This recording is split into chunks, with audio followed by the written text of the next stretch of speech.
Hope you're enjoying the scene of action tunes there. Great streamer. Great musician. Great showman. All that. All right. I apologize for being tipsy and hyperactive like this chat, but also I don't fuck you deal with it. Absolutely.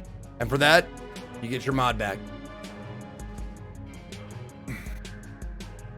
All right.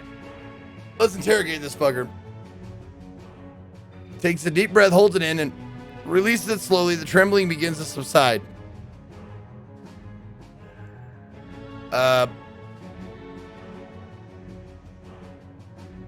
There you go. I'm sorry we had to use that thing on you. Must be terrible having shakes like that. It is. Is that what you want to hear? I know the troll bitch. We have history, but you are a stranger to me. Are you sure that you have the stomach for this stranger? Not many do.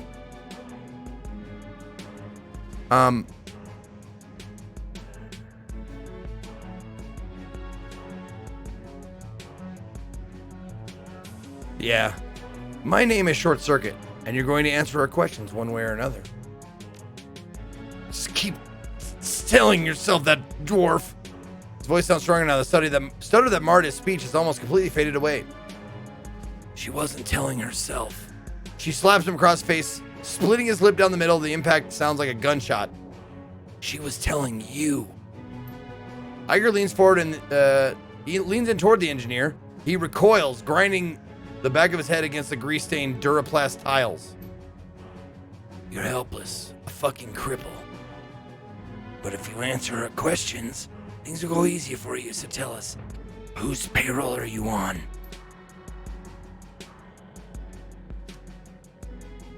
She grabs a fistful of the orc's hair and lifts his head, her face inches from his. Tell us who sent you to Shot-Nest! Long pause, eventually the engineer looks away. Alright, I'll tell you, you want to know so badly. Tamina sent me. They want to use the Shot-Nest as a base of operations in Berlin. My point of contact is a ghoul named Beetle. There, you got your intel. Now set me free or kill me. Yuli, you wouldn't roll over on an employer this easily. Your rep tells me that much. No? No, Iger's right. You're jerking us around. You wanted a name, I gave you a name. Want more, I can give you those too. I can name you 100 clients who love a piece of Shot-Nest. How do you intend to determine who really sent me? I've got a couple of ideas. You can try beating the truth out of me. You can try cutting on me. Get creative with the pliers if you like. Every time you hurt me, I'll give you a different name. Torture me or don't. It'll all end the same way. I'll be dead, you'll know nothing for certain, and my clients will move ahead on schedule. Cooperate, and maybe it doesn't have to end that way. Maybe you'll get out of here alive.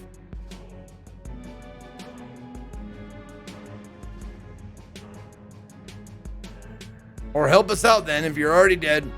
Why care about being a snitch? Alright, which one, Chad? One or two? Maybe you'll get out of here alive, or if you're already dead, why do you care about being a snitch?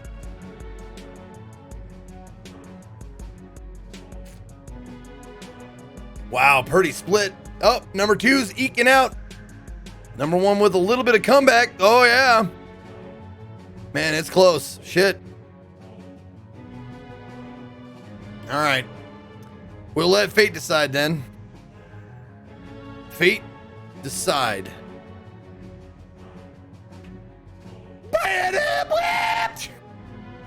Roll 1d2. 1. All right, cooperate. And maybe it doesn't have to end that way. Maybe you'll get out of here alive. Thank you, Jay Lang, for 300 bits. Hey, Zeke, National Hot Dog Day is tomorrow. Maybe you should play some hot dog themed games for Indie Sunday. You go fuck yourself, Jay Lang. Can't believe you'd even bring up such a painful memory. I thought you were a fucking friend of mine. I thought you were a friend of the channel and the show. Also, I forgot to tell you, I'm off tomorrow. I'm taking off Sunday. Might be doing Indie Sunday on Monday because I'm going to Meow Wolf tomorrow. The Denver Meow Wolf installation. Should be fun. I'm excited. The what? Every time. Every time. Meow. Wolf.com. There you go. Check it out right there. All right, cooperate. Maybe you'll get out of here alive. Do you think I'm delusional, woman? I'm already dead. The she-troll beside you is going to put a bullet in my brain as soon as she gets what she wants. Just look at her. Take a long look at that ugly troll face. She's just aching to put me in the ground. Iger's hands bunch into fists. She's smiling, but you can feel the heat of the hatred behind her eyes. You got bigger issues to worry about than my face, Yuli. If you don't start telling me what I want to hear in the next 30 seconds, this is gonna get messy.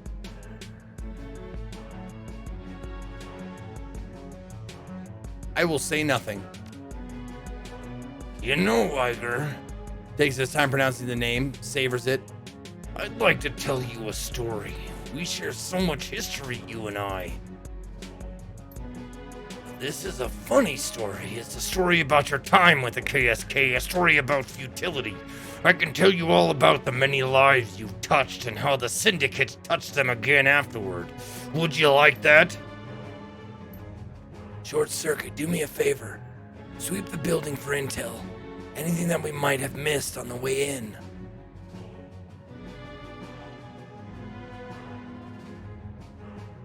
I'm here to help her, so yeah, I'm going. Yep, I'm on it. Taking care of your friend there.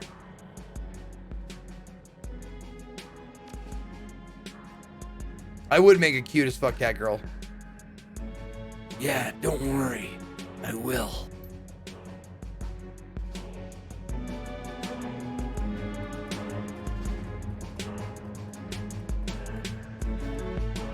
Chemical storage barrels, the light just shows they're completely empty. Courier drone. Looks melted. The cargo container is empty.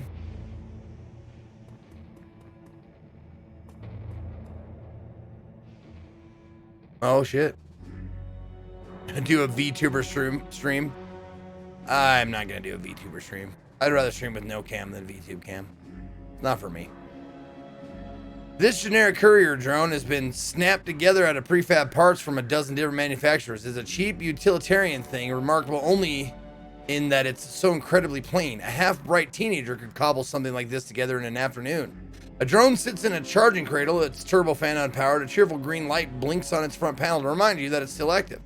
You can see the silhouette of something under the flimsy plastic dome of the drone's cargo compartment. Whatever this thing was here to deliver, it's still carrying it. I'll pop the lid. You depress the catch on the container's plastic lid. Rather than swinging open, the lid slides back to reveal a touchpad. Looks as though this thing is password locked. I will rig into the drone. Patching into the drone's OS via your remote control rig is simple enough, but you run into a hitch. Whoever set this thing up seems to have installed a number of anti-theft safeguards to prevent unauthorized access. You could attempt to slip past them, but there's no telling what'll happen if you trip one. I will attempt to push my way past the safeguards. Whoever put this thing together was good, surprisingly good, but not as good as you. You slip past the drone safeguards and within seconds, its functions are yours. The plastic lid of the cargo container pops open with a click. Inside you find what appears to be a homemade SimSense chip. It's securely in a custom-made plastic bracket. I'll take it. You pop the chip out of the bracket and pocket it. A few seconds later, an angry hissing sound comes from somewhere deep within the drone. Ow! My eyebrows! As you step away from the drone, the hissing sound grows to a roar. Bright white sparks spit out from the drone's melting chassis and streak across the room. I've seen this kind of reaction before. Thermite. Whoever built this drone must have wired it with a self-destructive device. Within seconds, all that's left of the little drone is a molten wreck on the charging cradle. Foul-smelling smoke pours from the remains. You steal another glance of the chip that you recovered and turn away.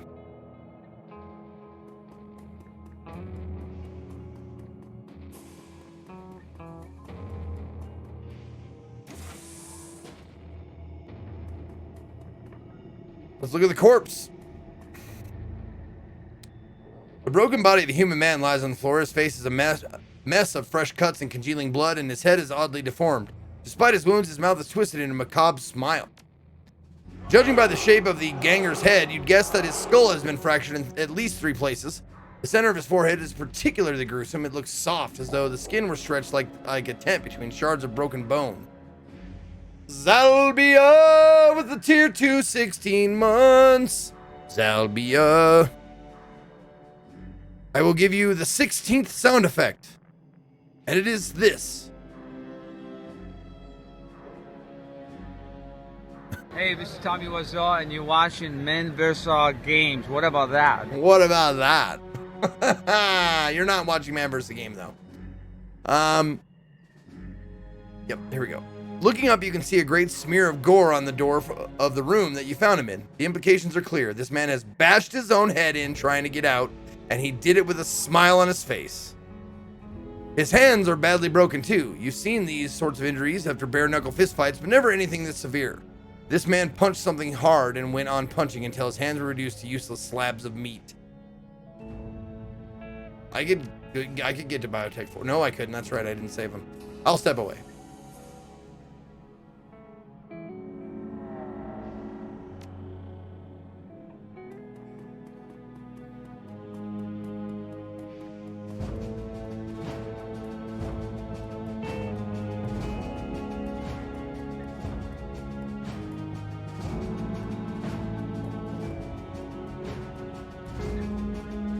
Ledger. There's a small ledger lying on this crate covered as cheap leatherette, and the paper is tissue-thin newsprint.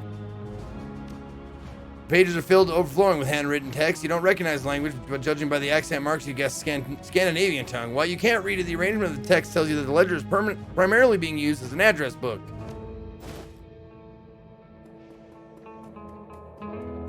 Forklift. Forklift's tires are flat. Looks like it hasn't been used in years.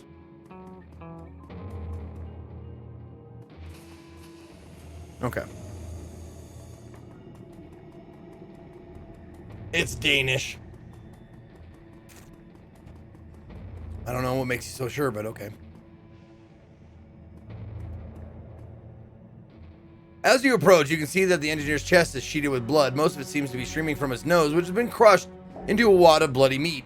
Iger turns to face you, her bunched fists dripping red. Find anything? She speaks to you through clenched teeth. Her voice sounds strained and her cheeks are flushed. Having fun? I'm not doing this for fun. I'm doing it because he deserves it. If you knew half of what this bastard has done, if you'd heard the things that he just told me, you'd do the same. Maybe so, but you're on edge and I need you calm. Beating on him isn't helping. Just tell me what you found. Yes. Please, enlighten us. I found this ledger. I don't recognize the language, but it looks Scandinavian. Norwegian, maybe. I'm thinking this was written in Buckmall. Fuck, I don't know. I can't read it, but it looks like a shipping manifest. Yeah, something like that. There are a lot of addresses in there.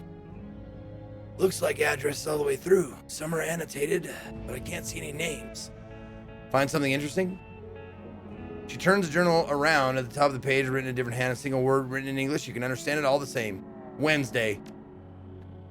Yeah. Not particularly helpful without a full date, but I guess it's something.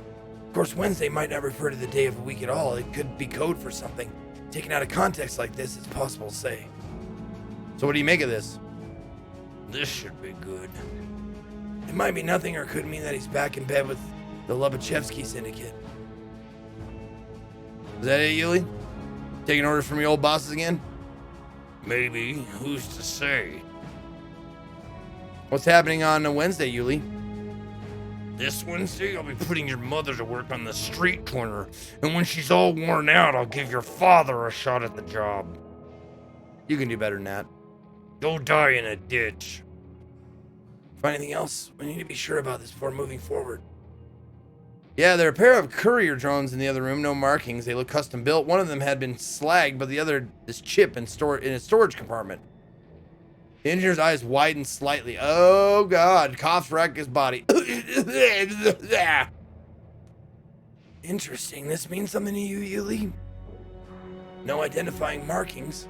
Seen enough BTLs in my time to know one when I see it. This is different. It's been modified somehow. Go ahead and slot it, bitch. It'll take you on the ride of your life. Smack him for me, will you? I'm busy. I'll hit him. Your fist connects with the ruined meat of the engineer's nose. He coughs, chokes on his own blood, and spits a wad under your chest.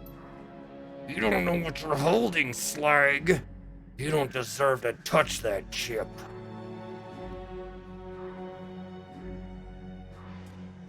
I thought this guy was a professional. He is. I know his rep. I know that he's much too careful to get himself addicted to Sims.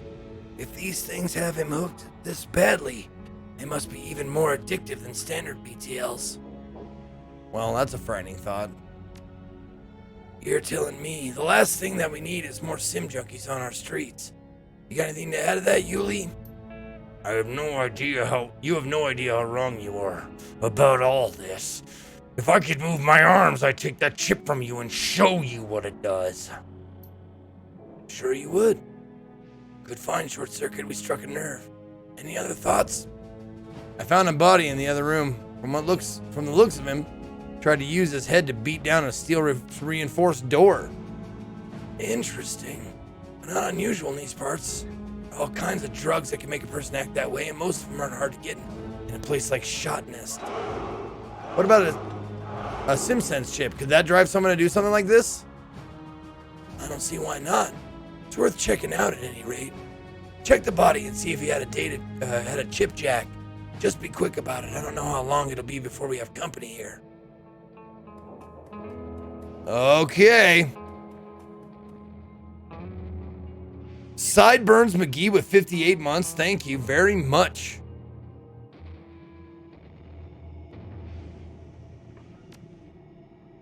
Peeling back a patch of matted hair, you find something that casual viewer would have missed. The man had a chip jack. It's a cheap model, sufficient for loading SimSense chips and BTLs, but little else. It doesn't take much effort for you to pry it open. Inside the chip jack, you find a glob of plastic. It looks as though whatever this guy was running melted down sometime after he slotted it. Chip jack like this couldn't generate enough heat to destroy a SimSense chip. The only logical conclusion is that the chip itself was wired to melt down after use. Casual viewer, that's me! Well, I'm a casual gamer, so you're in the right place. The engineer's eyes remain locked on the chip. His face has gone pallid white and his shirt is drenched with sweat. His eyes bulge, his breathing is heavy. Mom's spaghetti. Knees weak, arms are heavy. Find what you're looking for? Yeah, I pried his chip jack open and found a blob of melted plastic inside. It was still warm to the touch. I heard of things like this before. Single-use Sims designed to self-destruct after they slot it keeps the customers from using the same BTL over and over again. I'd say that you found our missing chip. Yeah, I agree, but the ganger who slotted this wasn't blissed out like normal Sim Junkie. It was almost the opposite. He looked wild, like a man. Oh. It drove him to kill himself, and from the looks of his body, he enjoyed every second of it. You don't know a damn thing. I know something. We have something you want somebody willing to die for. I know that.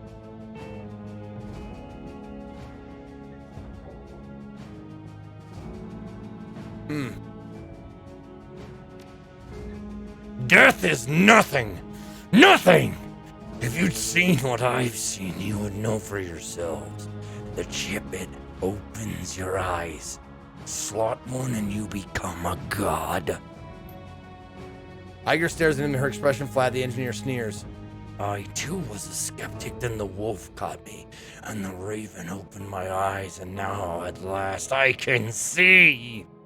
Give me the chip, it was promised to me! I need it!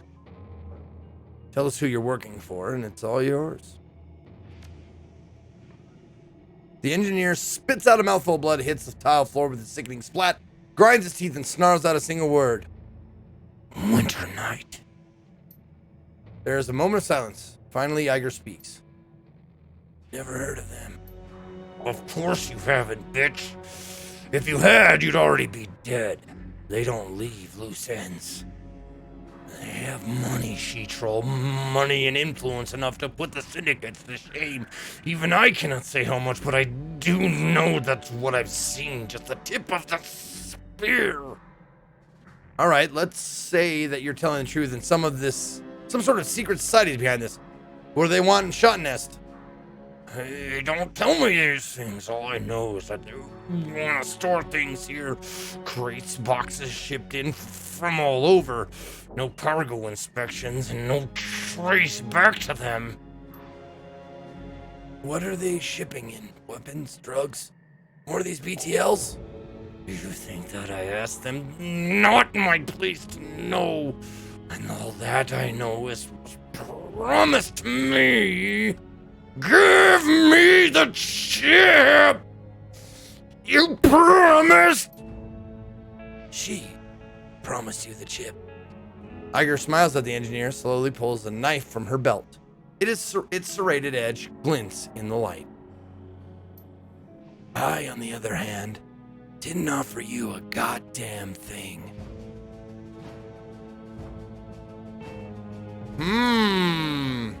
What do we do? Do we let him slot the thing? Or do we just let Iger do what she does?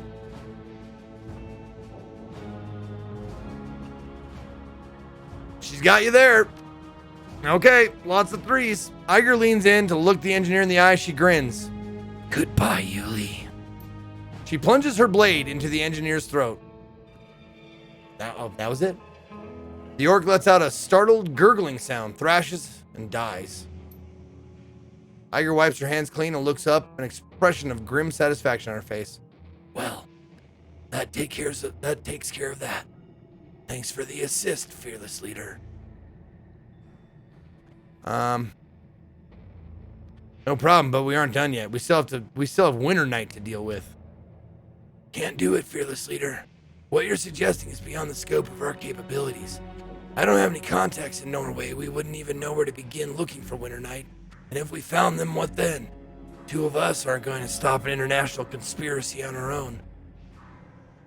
We're good, but we're not that good. You got a point there. We'll let Flux State handle it. Good call.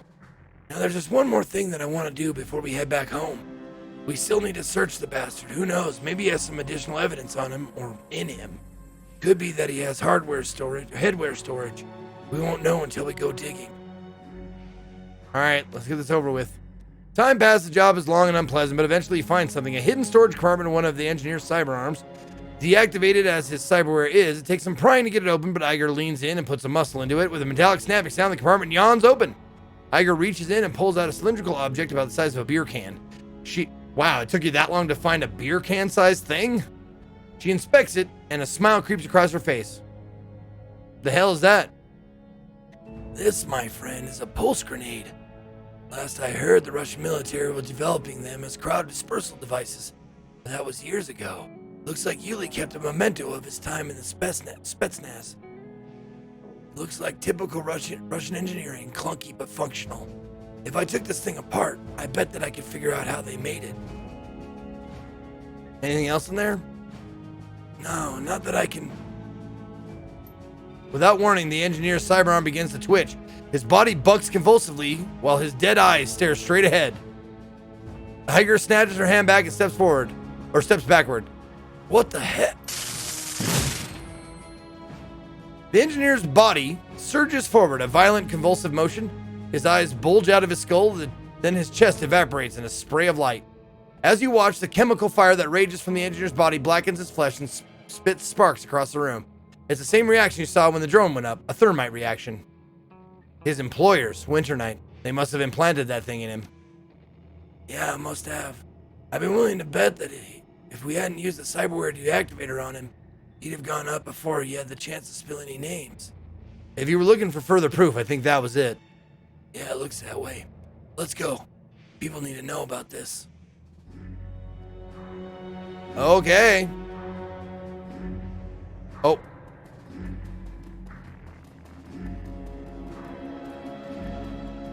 Okay. I thought we might have one more fight before we go, but it doesn't appear that way.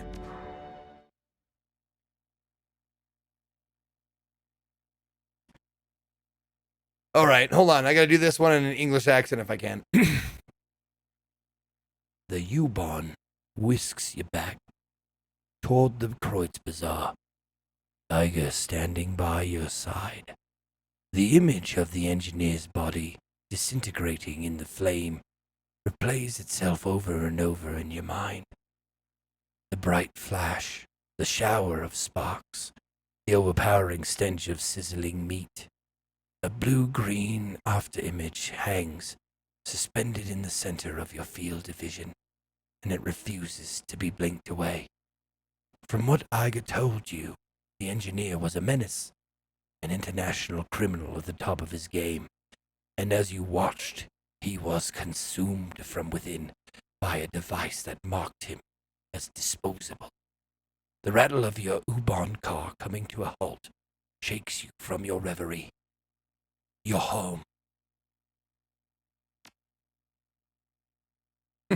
It's weird to try to do that like with a gravelly on.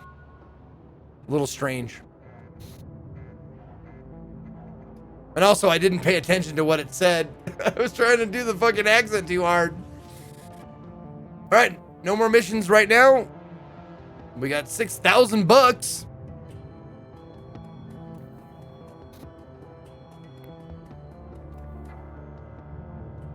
Not half bad. On consume, we have a subtle Y sound. Consumed. Yeah, consumed.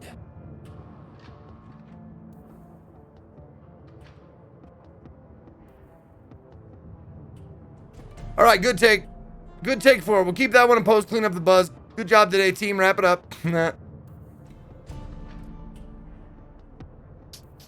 All right. You got any S-rank drones? Come on. Why is my head glowing?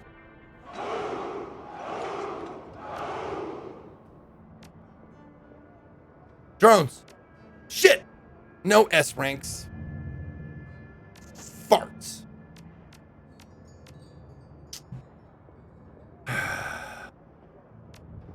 Oh, I should probably get another. Yeah, let me get an exploder. Those guys sound fun.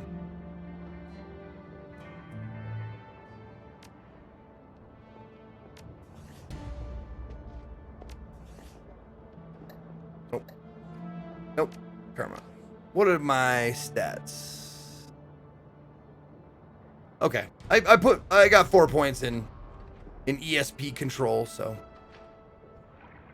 good. Good enough. Save. Boop. Dolly the dinosaur with 14 months. Thank you, Dolly.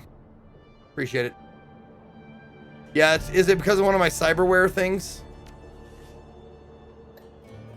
My head, my encephalon next maybe is making me glow.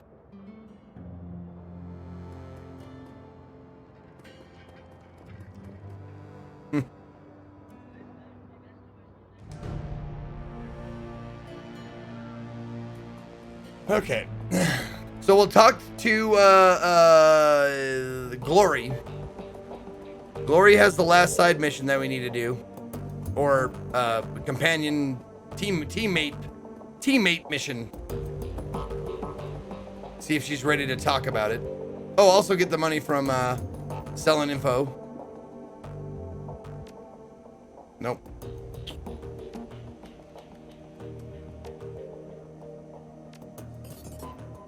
Yeah, 500. 500. Take it. Nope. Yeah. 8,000 bucks. That should be mine. I hope I get that. I hope we can keep that.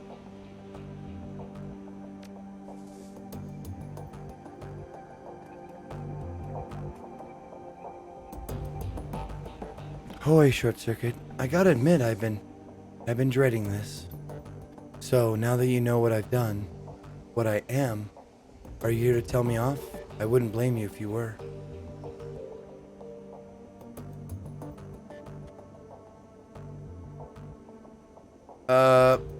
No, truth be told, I want to check and see how you were doing. Not great. Struggling. About how you'd expect. We left off a bad place last time. I've been thinking about your story and I have a question for you. You escaped from Harrow, but he's still out there. If you're looking to atone for your past, I think shutting him down would be good. Oh, here we go. We gotta go after Harrow. Yeah. Oh no, this is gonna be a gut wrencher, huh?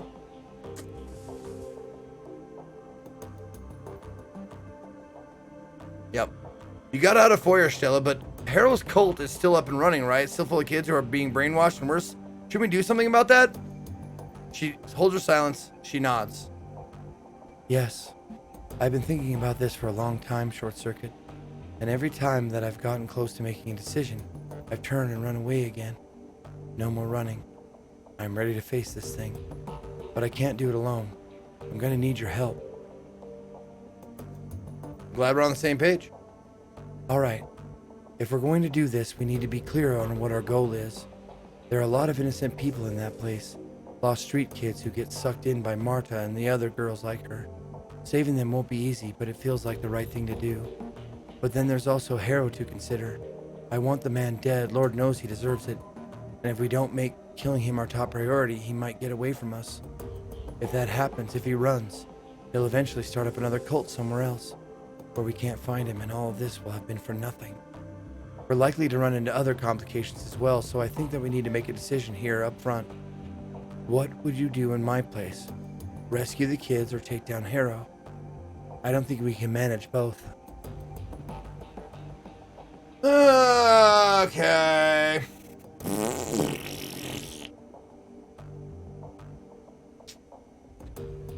Freeing the kids should be our first priority. We raid Forest Shell, ran up the runaways, and clear out Harrow's influence from their minds. Killing him will have to be secondary. Wipe out the cult, starting with Harrow. As long as he's alive, he can start it all over again.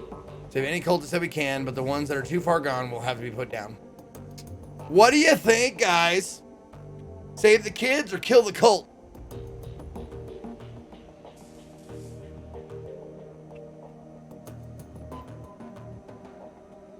He'll just do it again. Yep. True. Or kill the kids and save the cult. All right, we're gonna kill the animals, save the frames. Harrow needs to die. I don't want any other kids hurt or killed, but Harrow, that bastard has to pay for what he did to me. She stopped suddenly, as unsure of herself. A moment later, newfound confidence. He has to pay for what he did to all of us. I won't let this happen again. He needs to die. You're damn right he does. Meet me at the van when you're ready to go. It's a long drive from here to Schombuch. I'll see you there. Doop, boop, boop, boop, boop, boop, boop, boop, boop, boop, boop. What I want to know is, where the fuck are all my S-rank drones?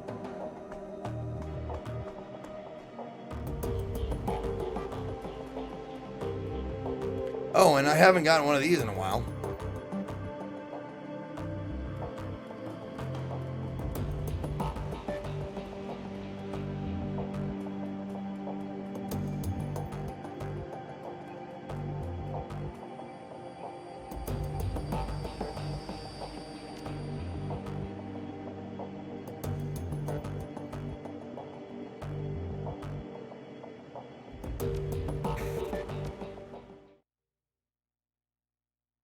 All right. Last companion or teammate mission, and then the main mission. Feuerstelle. The drive from the Kreuz Bazaar to the Schonbuch Forest was a long one. For over 6 hours, you and Glory rode in relative silence with only the sounds of the road for company. Now you find yourself crouching in the woods, watching, waiting. Off in the distance, the rustic exterior of Feuerstelle looks curiously warm and inviting, but you know what's waiting inside. The anticipation churns at your guts like a living thing. Eventually, a van pulls out of the compound's driveway and rolls along a service road before disappearing from view. Glory gives you a nod and begins to scramble forward. Harrow has left the building. It's time for you to make your way inside. Boop. Wait, Harrow's left the building? We want him, though. Damn it. Shit.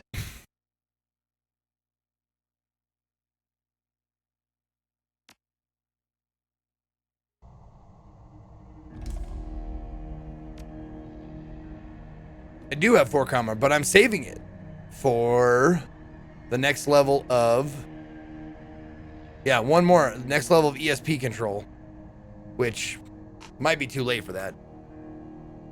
I might not need much of it, considering like maybe the last mission is coming up after this. Yeah, we'll burn that bridge when we come to it. The weathered edifice of Feuerstelle looms above you, dark and sinister in the chill night air. Despite the horrifying stories that Glory told you about this place, something about it feels strangely comforting. In the back of your mind, insidious voices whisper that you could stay here forever. Do you feel it? The lure of this place? When I was a kid, when I was whole, when I was Glory whole, the pull was irresistible.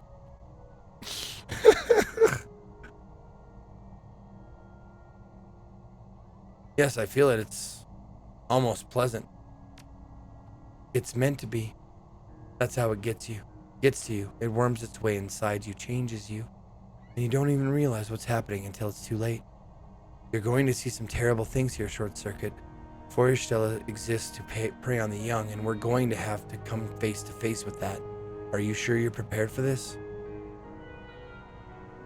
When you say the young, how young do you mean? I need to know what we're walking into. Nah, don't worry about me. I'm solid. Good.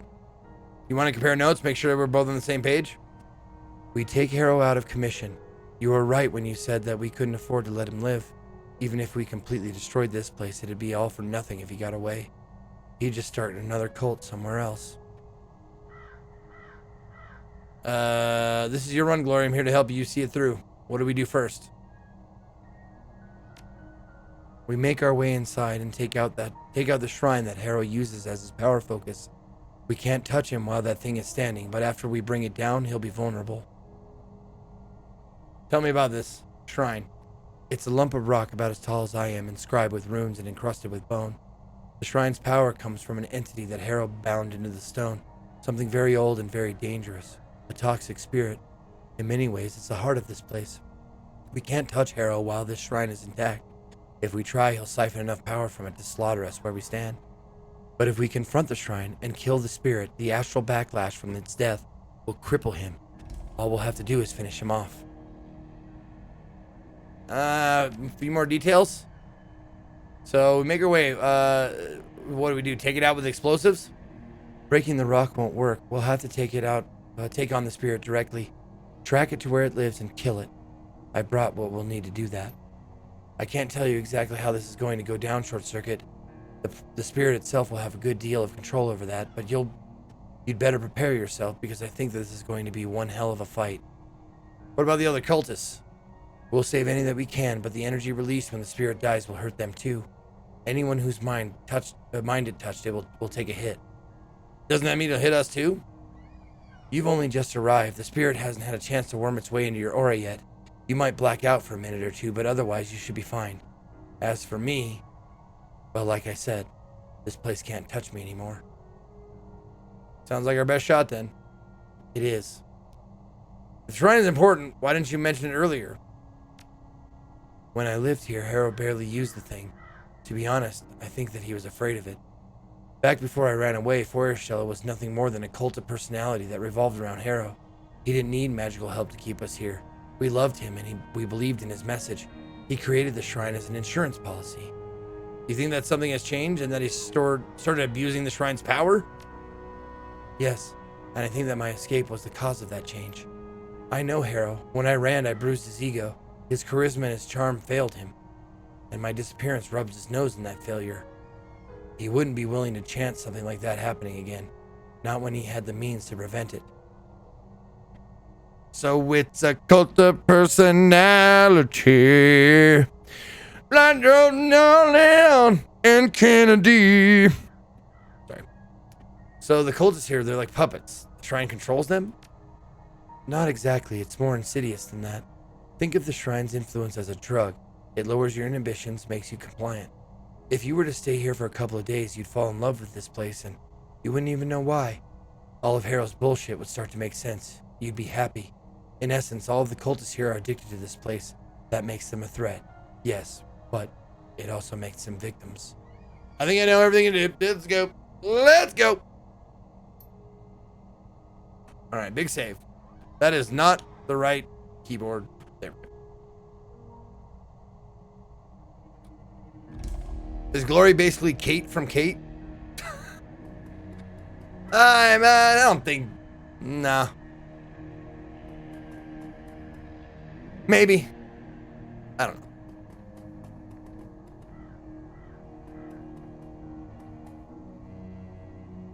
Go inside. Yeah, it's Edward from Edward Scissorhands.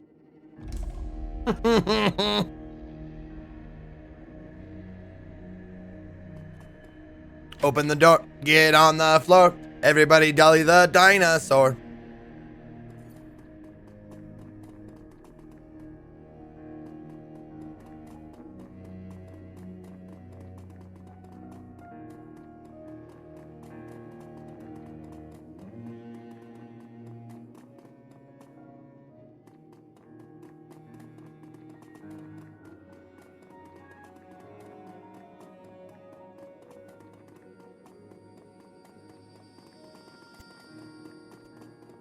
Wow.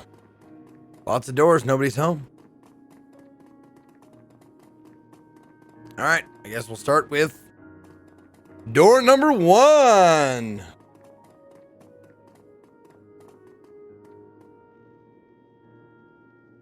You can hear a distant murmuring sound coming from inside the room. Voices, 3, maybe 4, are all talking amongst themselves. You can't make out what they're saying, but one of the voices sounds desperate. You've heard this tone before. It's the sound of a man pleading for his life. We should keep moving. Whatever's going on in there, we don't want to get involved. Yeah, getting involved is the entire reason why we came here. Yes, it is. But we're here to kill Harrow, not the people he's brainwashed. After we've taken down the shrine, the cultists in there will be hurt, disoriented. We can deal with them then, and hopefully save the poor bastard they're working on. All right, you win. Good point. That's a good point.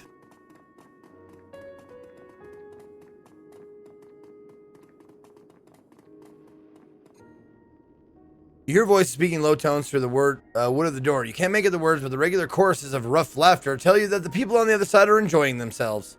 Those voices belong to Harrow's acolytes. They'll have some magical training, and they like hurting people. You open that door, and we're going to have a fight on our hands. How do you know the acolytes? Process of elimination. Initiates aren't allowed in that room. It's one of Harrow's rules. On the rare occasion that an initiate is invited in, he usually doesn't come back out again. What happens in there? It's sort of a lounge for Harrow's inner circle. The acolytes, the bait girls, Harrow's wives. Marta and I used to spend a lot of time in there. Okay. We'll keep moving. Next door. Menswear.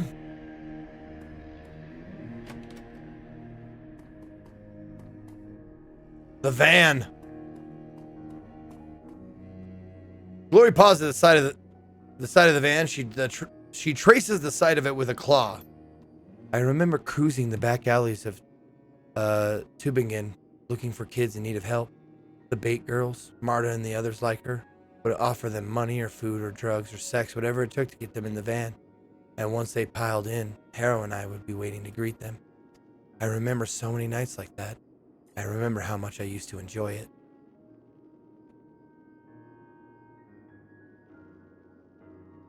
And all that time, nobody ever caught you? Nobody ever seemed to care. These were street kids, remember? They didn't have money or influence or families. Nobody was out looking for them. To be honest, I don't know if anyone ever noticed they were gone. Okay, nothing in there. All right, next. It's the shaggin' wagon. This is the initiate's dormitory. The new arrivals are brought here. There's still hope for these kids, Short Circuit. Harrow hasn't had a chance to ruin them yet. Good to know. We'll try to get them out of here. Wait, listen. Moving in the other room. You strain your ears to listen. Soft voices from inside the room come drifting out a nearby vent. You hear a woman's voice. The sound is crisp and smooth and sweet, and it instantly puts you at ease. Calm down now, dear. It's probably nothing. No need to worry yourself. We're so far off the beaten track, we don't get a lot of visitors. Out of the corner of your eye, you see Glory's back stiffen. She flinches as though she's being stung. But what if it is some... Oh, high-pitched and pleading. But what if it is someone? What if the bad people have found us? What if they follow me here and they've come to... Well then, we'll have to send them away. You're perfectly safe here. You have to believe that. Don't worry, dear heart. Hera won't let anyone hurt you. Not here, not in this place. Not ever again. Are you certain, Marta? Positive. Be calm, all of you. As long as you're here with us, nothing bad will ever happen to you. Is that your Marta, Glory? Not mine. Hera's. But she's the Marta for my story, yes. What do you want to do? I don't know. If she's still here, she'll be Hera's #1. My old position. He had his way with all of us, but he was always sweet on Marta. Part of me wants to kill her. She's the reason why a lot of kids wound up here, including me. But there isn't time. This isn't what we're here for. I don't know. What you're saying is true. She's just Gilly's hero. You're right. We can deal with Marta after we accomplish what we came here to do. Yes. Hush now, boys, and get some rest. You've got a big day tomorrow. The biggest day of your lives. You get to meet Haro.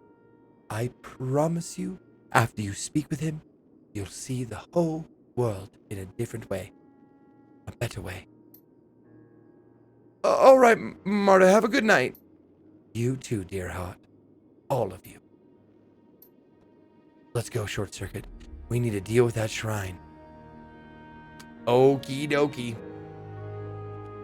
Keep moving. Next door is this one. Ooh. Let's raid the medicine cabinet. Med kit.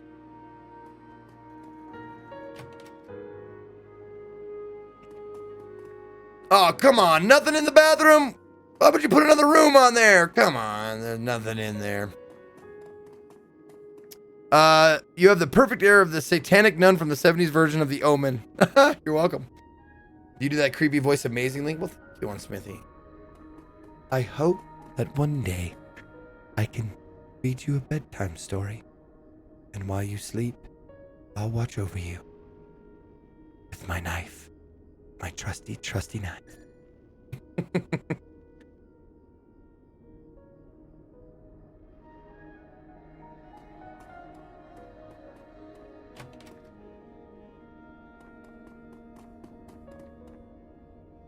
Okay, what's in the fridge? As you open the refrigerator door, a whiff of ammonia sticks in your nostrils. Watery light glints off the door's polished interior. The fridge is stacked full of large plastic bins, all tightly sealed and neatly labeled. It's hard to tell through the opaque plastic, but they appear to be full of meat. Human meat! You pop a lid off the container, take a closer look. First thing that hits you is the smell. The meat in here is beyond rancid. White mold frosts the sides of the bin, and it's all you can do to keep from gagging. As you rush to put the lid back on, oh, it's for ghouls. You recognize a familiar shape in the rotten meat. A mangled human hand. Is this what I think it is? Ritual supplies. The adversary prefers them aged. Oh, right, the adversary, the devil, whatever, yeah. Okay. Haro teaches all of the initiates how to do it. How to harvest the meat, how to store it, how to label it. Nobody likes doing it at first, but you learn. By the end, it doesn't even bother you anymore. I get the picture. I warned you that you see things you didn't want to in here. You weren't lying. Come on, let's keep moving.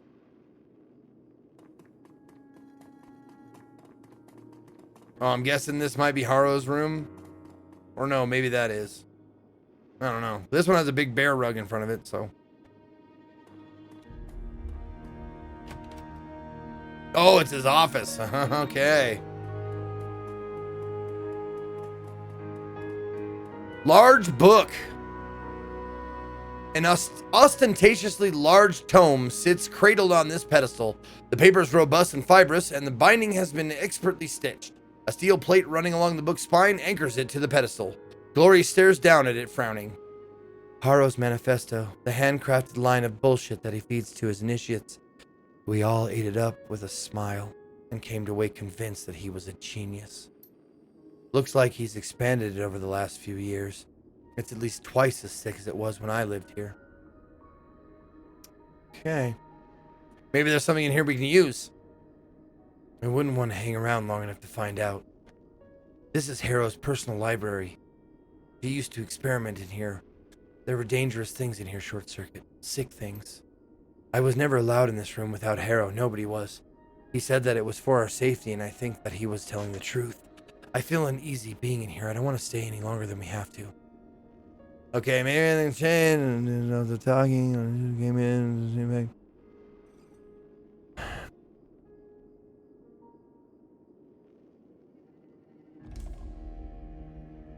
Been on edge since we came in.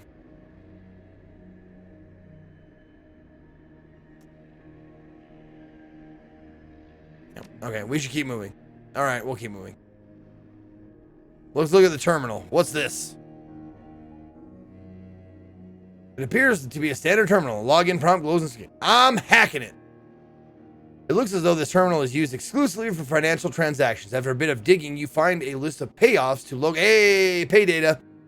List of payoffs to local law enforcement. Paid by Haro, no doubt, to ensure that the police look the other way. Boop-a-doop-boop. Alright, maybe I will take another look at the book. We'll save first, though.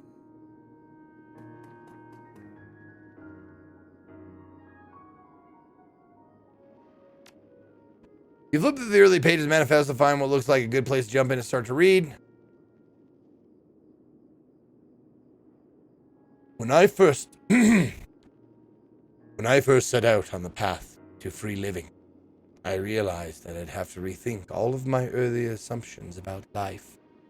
I'd have to question my own values and beliefs, and I'd need the strength to trust in the answers that came to me. The prospect was daunting, but it was also necessary. The road to true freedom is paved with unanswered questions. After all, you can't learn to be free from a book. The answers won't come from a Bible, an instruction manual, or a code of conduct. If you don't learn that, you'll never break your chains. The path to true freedom is one that each of us must walk on his or her own. What makes life worth living? What in life is truly valuable, and what is the dross that can be burned away? I spent weeks dissecting every aspect of my life to find the answers to these questions. Slowly, agonizingly, I pared down the list until only 4 items remained. Those 4 items became the cornerstones of my new philosophy, and the basis for everything that Feuerstelle stands for. Love. The first cornerstone and the most important. Without love, life is bland and meaningless. Without love, we might as well be machines. Love what you do, love the people around you, but above all, love yourself. Self-determination. The second cornerstone each of us must be his or her own shepherd. No more gods, no more kings, only man! Sorry, your life is your own. Lash out against anyone or anything that tries to treat you like property. An assault on your freedom is an assault on your whole being, and it must be met with an equally ferocious response. Charity, the third cornerstone. A miserly life is an empty life. If each of us is his or her own master, then nobody should live as a serf. By helping others along the path with no enlightenment, along the path to enlightenment, so do we enrich our own lives. Passion, the final cornerstone. Complacency is poison. Be wary of it. Ambition is the key to a fulfilling life. Don't settle for what is. If you do, you abandon what could be. Do I need to continue reading? I suppose I should. Leaving through the middle. Rules of living. Be free. Be free in all things and experience the freedom with your whole being, body, mind, and spirit. Discard the oppressive traditions of modesty and shame that you have been indoctrinated with since birth. The free thinker has no use for them. Your body is a source of pride, of pleasure, and of succor. For yourself and for others. Enjoy it and share that joy freely with those who desire it. Be selfish. Don't enslave yourself to others at the expense of your own happiness. take what you want and do so unashamedly. Our desires are an important part of what makes us human. This is like the Satanic Bible. This is very much like the 9 Satanic Statements. This is good stuff. Society has trained us to hide that part of ourselves from the world. But the free living person doesn't cower in the shadows. Own your desires and rejoice in them. Selflessness is ultimate dishonest. Selflessness is ultimately dishonest, and dishonesty has no place in a free society. Show reverence. The free living person understands that only true governance in this world is the law of nature, and in that nature there is hierarchy. The rabbit doesn't question the wolf. The mouse does not wonder why it must run from the cat. They do because they must. Their survival depends on it. As it is in nature, so it is in Feuerstelle. Know your place in the food chain and understand the mechanisms by which you can better yourself. No, of course I read the Satanic Bible. I was a teenager who was rebelling against society. I hung out with the actors and the drama kids and the goth kids. Of course I fucking read that. And it's good. I mean, it's not a bad philosophy. I'm Satanist or atheist. Satanism has nothing to do with like worshiping anything. They don't worship anything. They worship themselves. It's more humanist than it is than people have the idea of like Satan worshiping. Oh, I was pretending to be flabbergasted. Yeah. No, if I craved dogma or gatherings with other people like-minded whatevers, I could see myself getting into Satanism.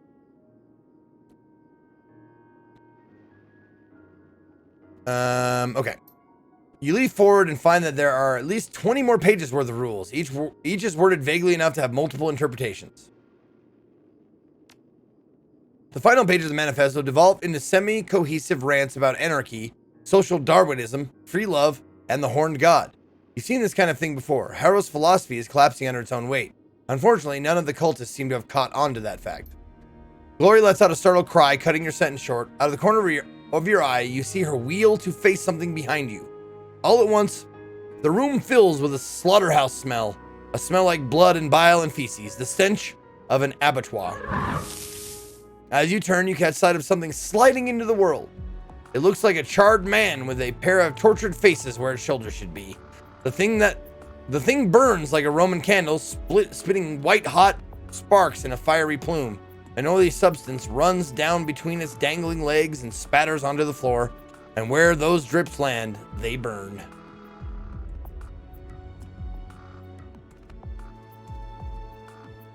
Anton LaVey's version of Satanism is very close to atheism. Well, Satanists are atheists.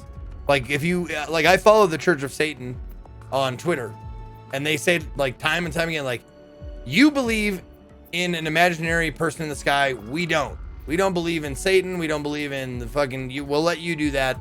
We're atheists. And their Twitter account can be humorous at times. Can be quite funny to me at times. All right. What do we got here? Is this the god of feces? What was the shit demon they summoned in Dogma? It's like Selma Hayek says it, right? The Golgothan. That's right. They summoned the Golgothan.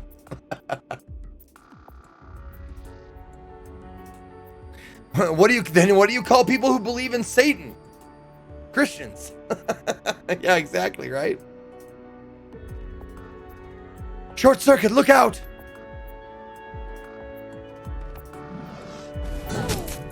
Ow! That was a big fat hit. Damn. Go ahead and heal myself real quick. We'll take a shot. I suppose you'll take a shot too, yeah? We'll be adrenaline brothers. Or sisters, I mean.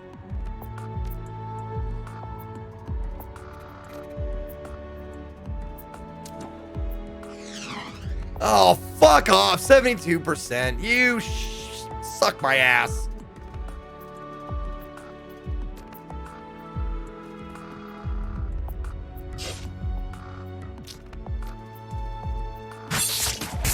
There you go.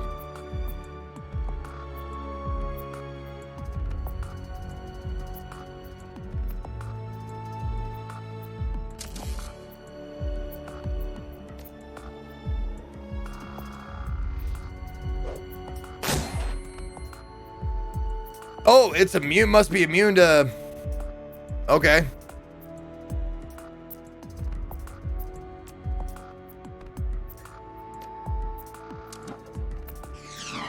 Fucking, I thought I'd try it again, but nope.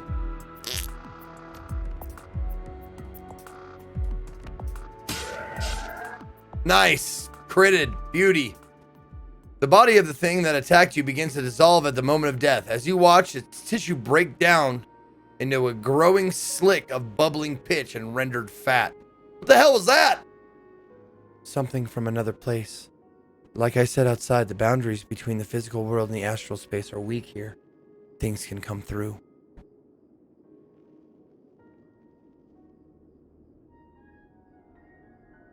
Father, Son, Holy Spirit. Oh, makes an upside down cross? Yeah, because you go like a Father, Son, Holy Spirit. Yeah. Spectacles, testicles, wallet, and watch. Well, I don't know. Like, I've always done like middle of the chest. Like forehead to middle of the chest. Like where your heart is, right? In order for it to be like, you'd have to go all the way down to your testicles. But yeah, as it is, like here and here. I mean, it's about halfway between, I guess. Your shoulders are about halfway between your forehead and your what is that? Your solar plexus? Is that what it is? Where your ribs meet?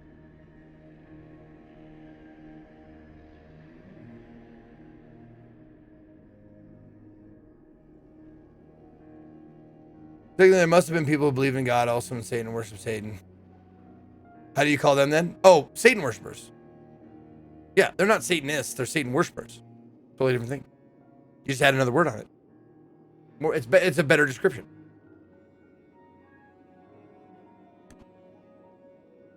Ugh.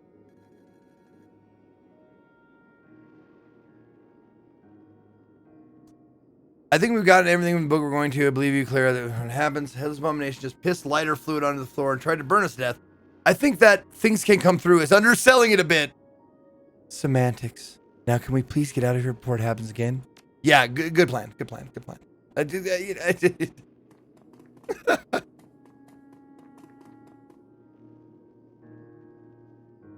They wanted to mock Christians. Could they have called themselves Satanians?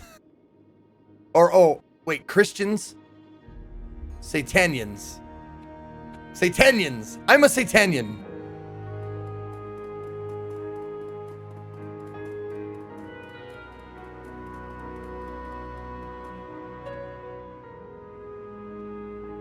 Okay, game saved.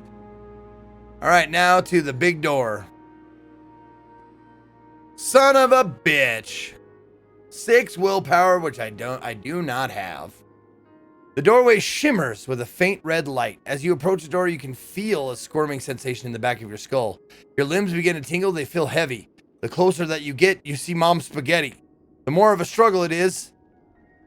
The closer you get to the doorway, the more of a struggle it is to continue moving forward. It feels as though the strength is being siphoned from your body. Step back. As you step away from the door, the crawling sensation gradually recedes. A moment later, the strength returns to your limbs. I got a chuckle. Well, I'm glad. Glad I get a chuckle even after all these years, Lord.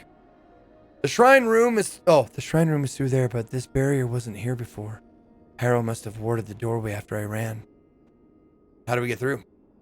The ward is like a lock. There must be a key. And I know who has it. There's only one person that Harrow would offer it to. Marta. Looks like we're going to have to confront her after all. Let's go. Man, if I had 6 willpower, we wouldn't have to, but it's also going to be nice to see how this confrontation goes.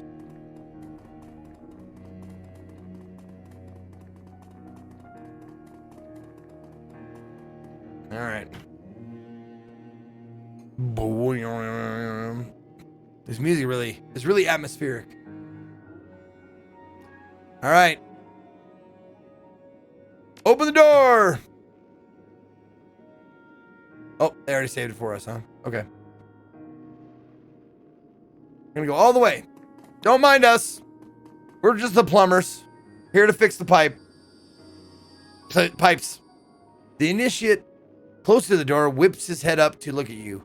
He takes a stutter step backward in alarm, then opens his mouth to cry for help.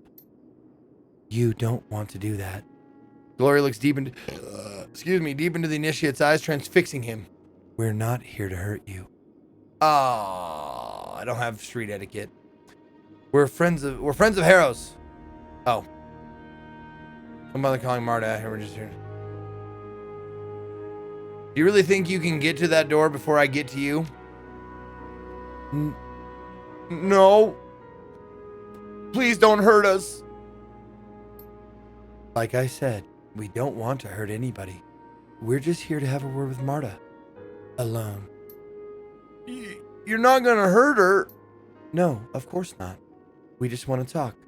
We're old friends. Yeah, okay, you do that. But you better be telling me the truth. If anything happens to her... Don't worry, kid. Nobody's getting hurt tonight.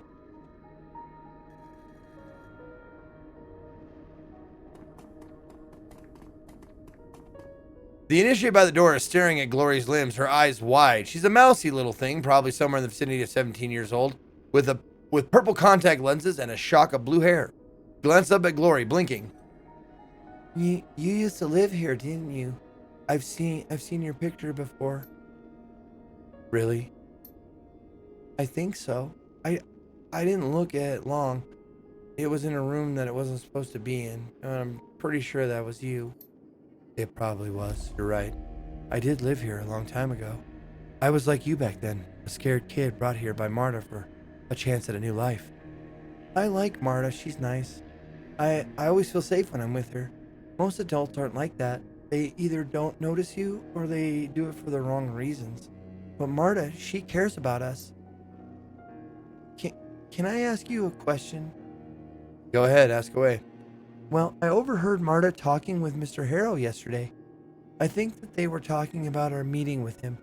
The one that Marta was just telling us about. Where we'll learn to see the whole world in a different way. Last thing I want to do is be on the side of Christians, but I think that today Satanists just took their name from what you would call Satan worshippers to annoy Christians. Now they're being annoyed when someone says Satanists worship Satan. Oh, this is, no, unfriendly looking guy. Satan has been around since, I want to say the late 60s. So this is not a new thing. Like Anton LaVey Satanism has been around for quite a while. But yes, I think I don't think they're annoyed that people think they worship Satan. I think it's fun it would be fun for me. Like if I called myself a Satanist and someone was like, "Oh, you worship Satan," like you'd have to expect that. Would you be an idiot not to expect that shit?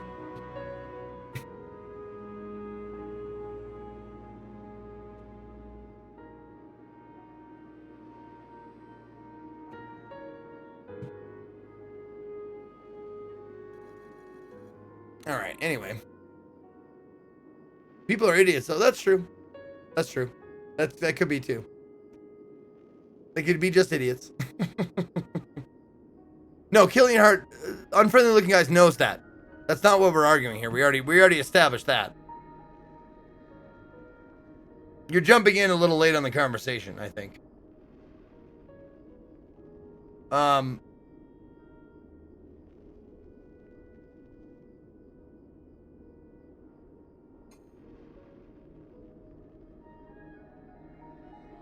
I think part of your statement is correct. Yes, I think they took the name Satanism to annoy Christians.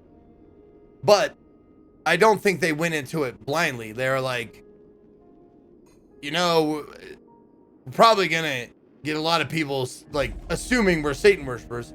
I would imagine like even two people talking it out would be like, yeah, that's fine. They can think what they want. But, you know, if they don't want to ask, if they just assume, then that's on them. Fuck them. But if they want to ask, we'll let them know. What's up?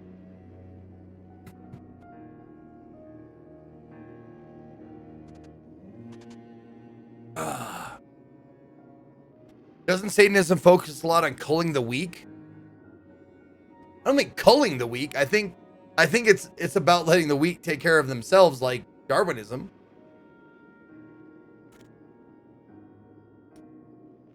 Like George Carlin said, the kid who eats too many marbles doesn't grow up to have kids of his own.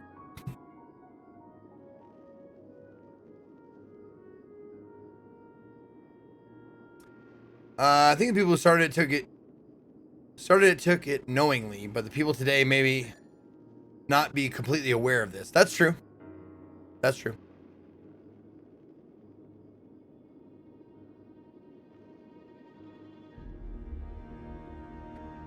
No, hey, disability is not the same as being stupid, Shield. Like, stupidity is a sin, according to Satanists. Like, being stupid is not the same as having a disability. That's not weak.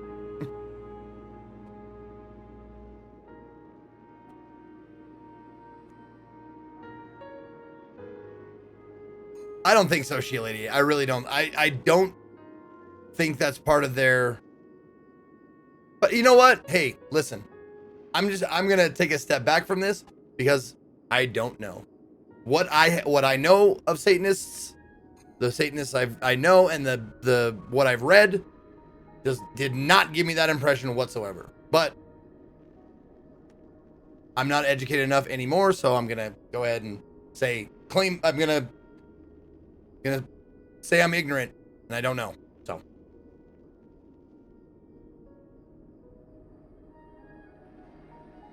yeah, totally anecdotal. Yeah, see? Yeah, me too. I mean, if that, let me just assure you, Shield, I will assure you that if that is the case, if I ever got that impression, I would not fuck with him at all. You know, that's terrible. That's a terrible way to live. Or a terrible way to think. I'm all about kindness, man. I mean, all jokes aside, I'm abrasive and stuff, but I hope that no one can say that I'm unkind. That would really hurt my feelings. Like, if someone said, like, yeah, he's an asshole, but is he unkind? I would hope the answer is no.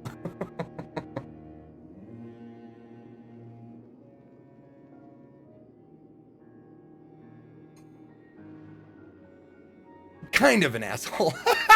I like that. Yeah, exactly.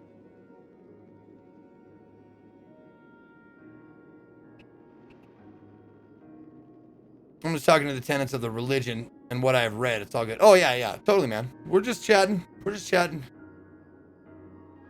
All right, anyway, we got, like, forget about the fake Satan. We got the real Satan adversary to talk about, because this guy actually does stuff. You know, like, that's the thing with, TTRPGs, like, gods are real and they give you things, like tangible things. Things that you, like magic, like, that's all we want from our god.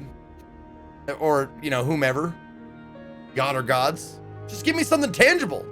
Like, let me shoot lightning or something. Not even that. How about just a cantrip? How about let me do light? Let me do the light spell. That's like the first cantrip that most wizards learn is light, right? Let me do that. Come on now. Anyway.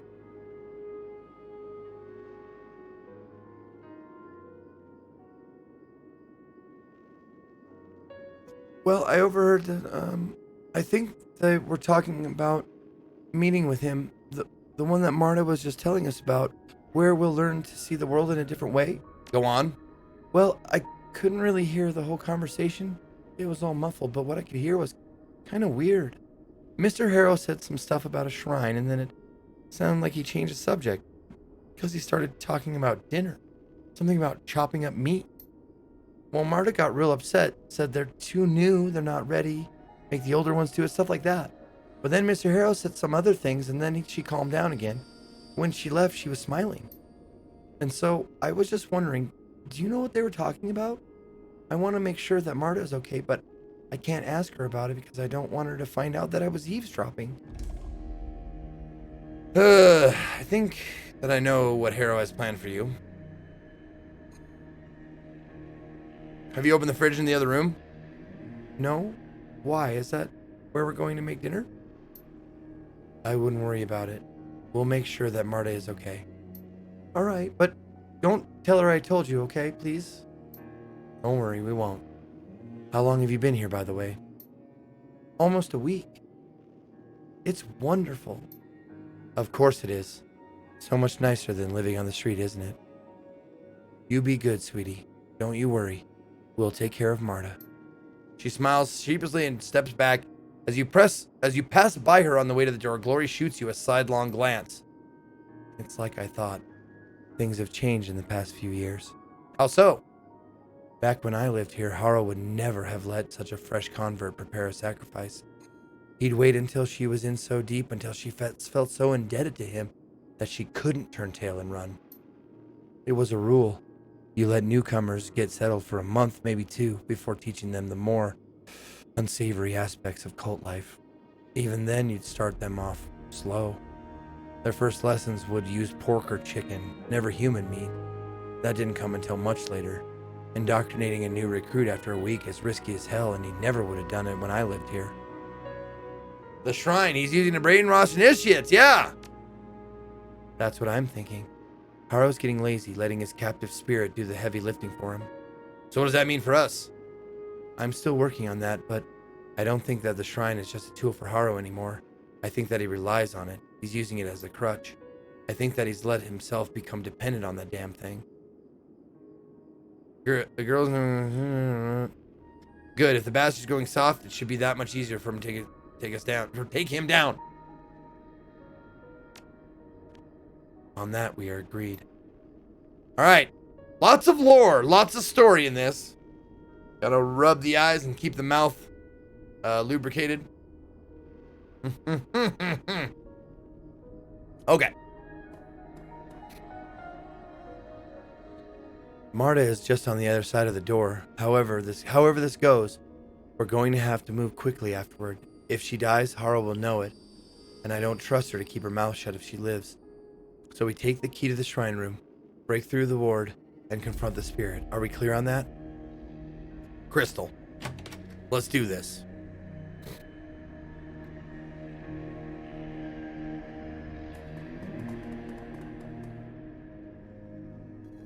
The woman in the room is lovely. Full lips contrast artfully with her fine elvish features, and a tumble of fire-red hair spills down over her shoulders. Beyond her physical beauty, there's something inherently approachable about her. She exudes an almost palpable aura of kindness and warmth. Marta, Glory's old lover.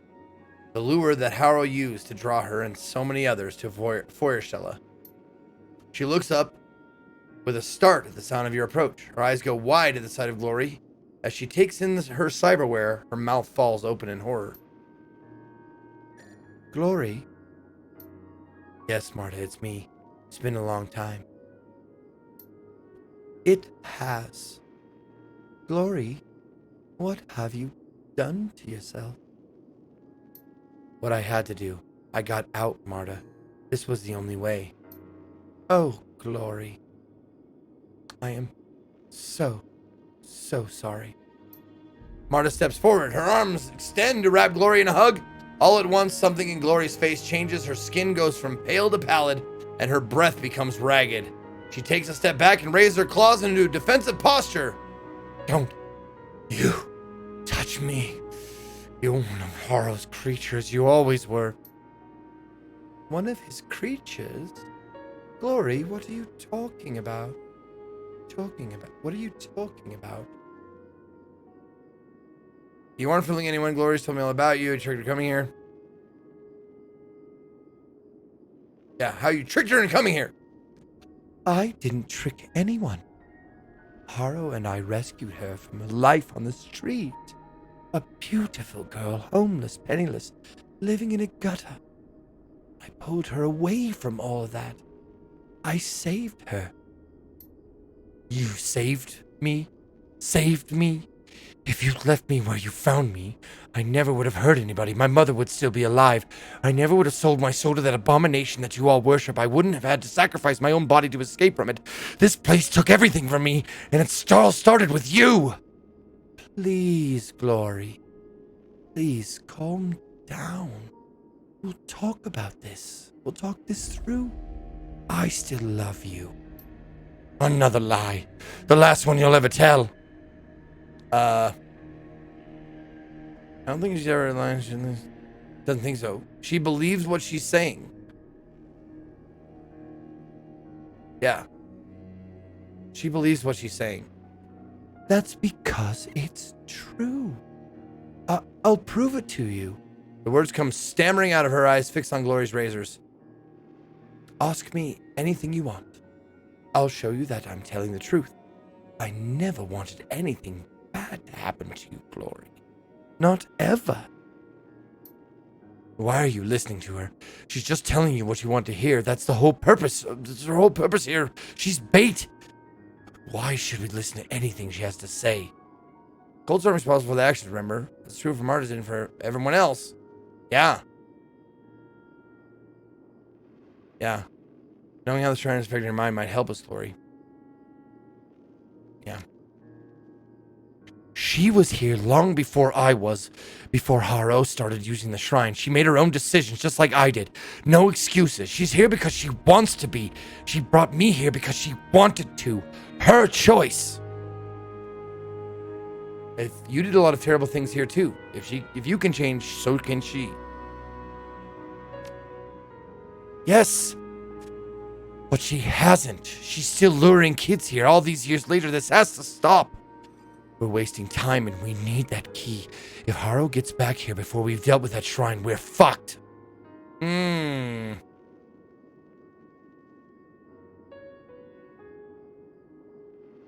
Well, shit. What do you think we should do? Should we just kill her? Should we let her talk?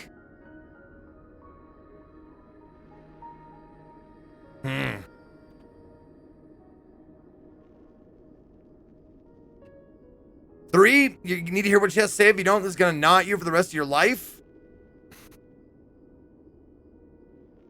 Yeah. No, I don't think so.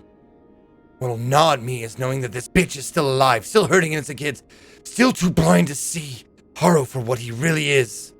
As you watch, the hope dies from Marta's eyes. All that you can read is her expression is pain. She swallows hard and exhales, opens her mouth to speak. Then that strange whispering noise fills the back of your skull again, and the muscles of her face relax. All right, Glory.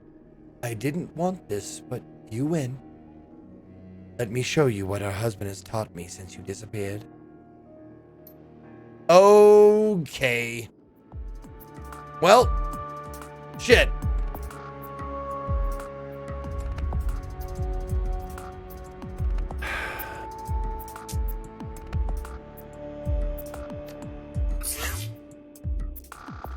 Everybody take your medicine. Take your medicines, everybody. Okay.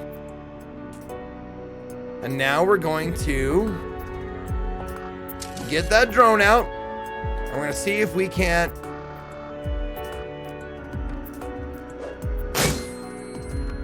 give you a little snooze juice. Now you kids need to not. Yeah, don't come in here and do this.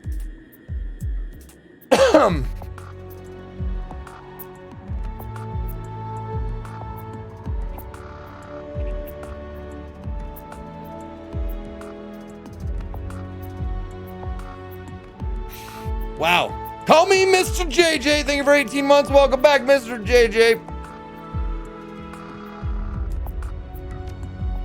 Well, what else do we want to do? We want to kill her? I think probably Glory wants to kill her, yeah? I'd imagine. Oh. I should have made her easier to hit first. Because I can do that now.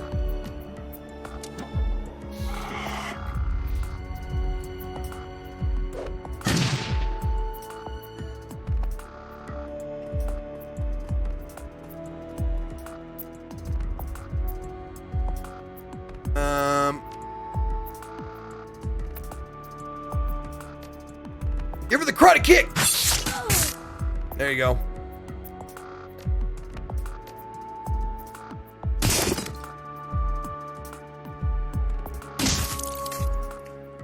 And there it is. Glory stands staring at the red ruin of Marta's body. Her eyes flit down to her claws and an expression of growing horror creeps across her face. You okay, Glory? No. I'm not. Well, get your game face on. Still, Harrow's trying to deal with it. Sorry, it had to be done. Should have thought of that before you killed her. You didn't have to do that. That's the worst. The worst.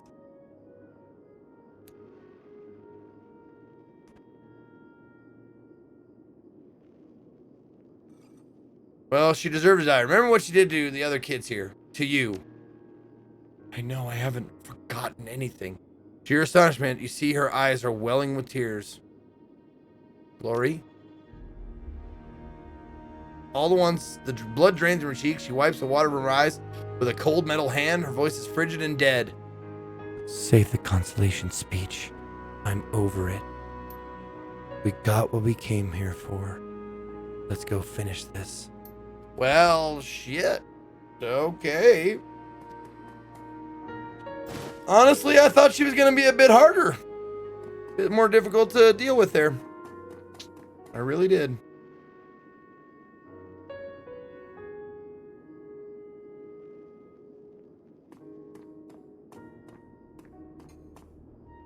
You monster! You killed Marta! It couldn't be helped. Har's gonna get you, you'll see!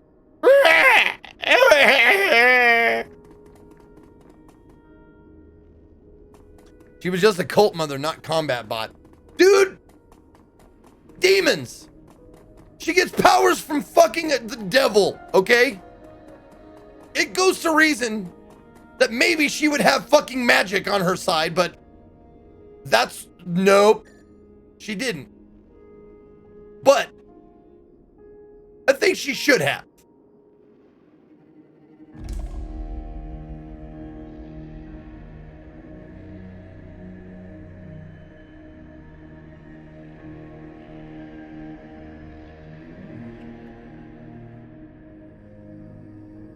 Man, religious discussions never end well, do they? They never end with, I concur. Or, I see your point.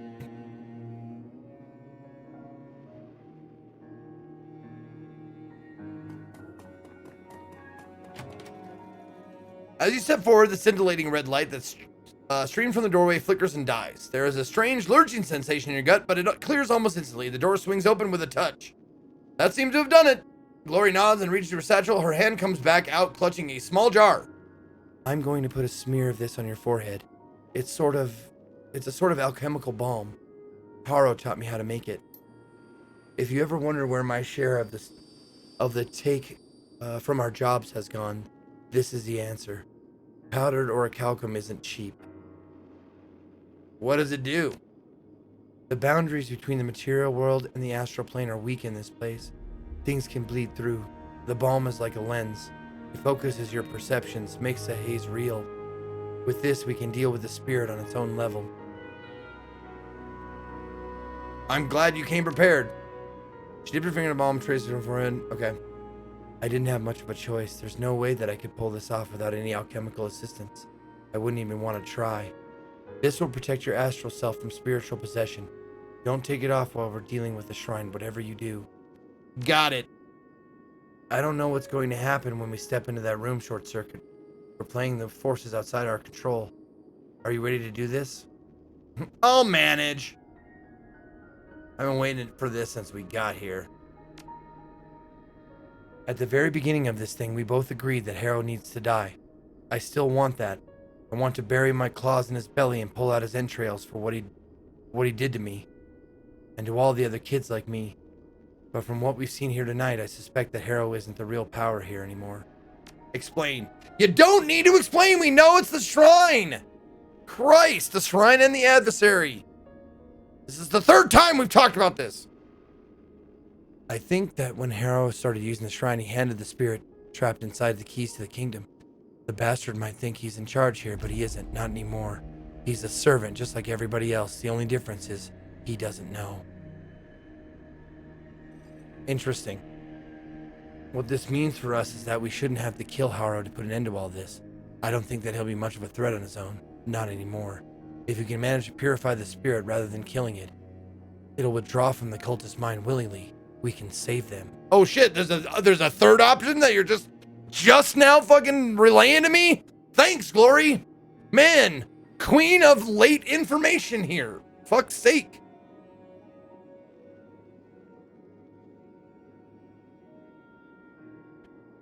I think if we purify the spirit, Feuersteller will die. We'll save all the kids and the nightmare will end. If we do that, Harrow will get away. Oh, it's your run. Here to help. Thank you, Short Circuit. I'd hate to do the wrong thing here. Let's put an end to all of this. We can heal the spirit and then the cultists. We send Harrow running and shut this place down. Let's do it. All right, no more talking now. No more talking, only action. Let's go. Oh, I quick saved it. Well, actually, you know what? Take our last break right